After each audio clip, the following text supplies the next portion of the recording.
it's becoming increasingly obvious that Mahathir's purpose now, before he kicks the bucket, is to save the skin of his children. Number one, Mirzan, who he had bailed out using Petronas money to the tune, I think, 200 million or something. And Mirzan, when it happened in 98, 97, whenever it was apa ni, very distraught lah by losing millions, hundreds of millions. And he had attempted suicide in Singapore and was saved, all hushed up and all that lah. And then Mogzani also got a lot of projects. The Petronas Twin Towers, I think he supplied all the furniture outright and the marble to the tunes of tens of million marbles imported from Italy. Also, if you remember the KLIA, when it first opened, there was a problem with the baggage handling system. So he had the contract for the baggage handling system, Mogzani. This Mukhlis, I don't know how he got his billions, but obviously somebody made the comment that Mahathir is the only person in the world who gave birth to 3 billionaires, so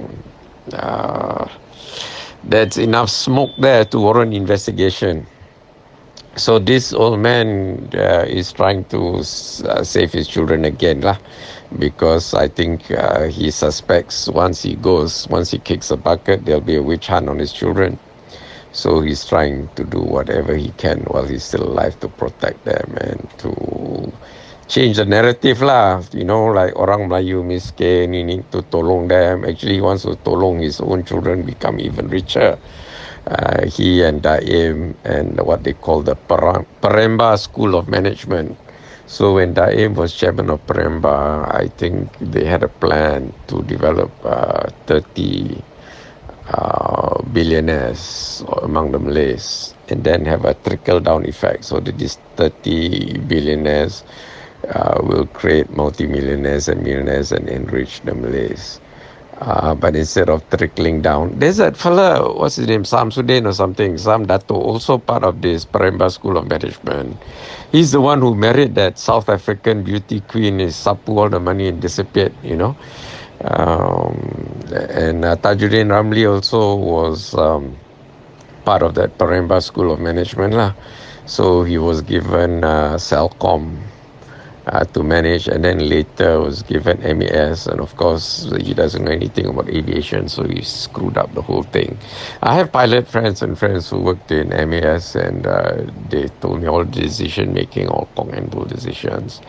And even Pala also is now not totally clean as far as MAS is concerned. His brother got the contract. I think Ibrahim Food Industry or something. His brother got the contract to supply the catering to do the food for MAS. So all these things are what we call rent collecting, get the crony to supply to GLCs or to the government at an inflated price, and they collect exorbitant profit.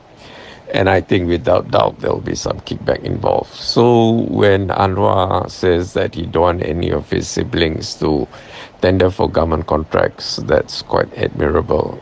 Primarily for Anwar to save his ass also, because then he will not be open to charges of perceived corruption.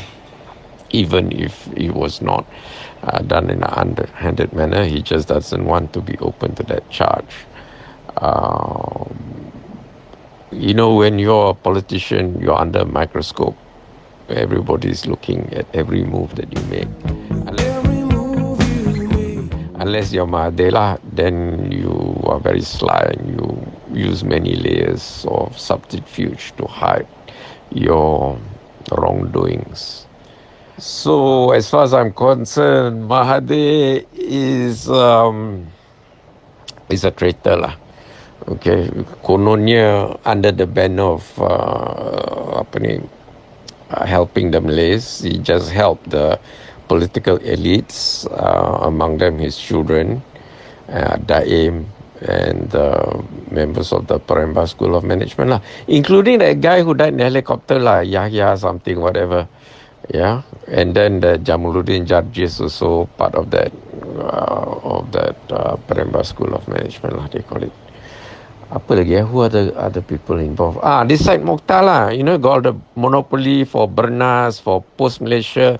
If I have a monopoly for Bernas, I mean even my dog lah got a monopoly for Bernas, also can make billions lah. It's a no-brainer. It's pure rent collecting. And Bernas also got a monopoly on the import of rice from other countries. So you can import at whatever price you want, and then you charge whatever price you want because you got a monopoly. And then you just make some wayang to justify whatever lah.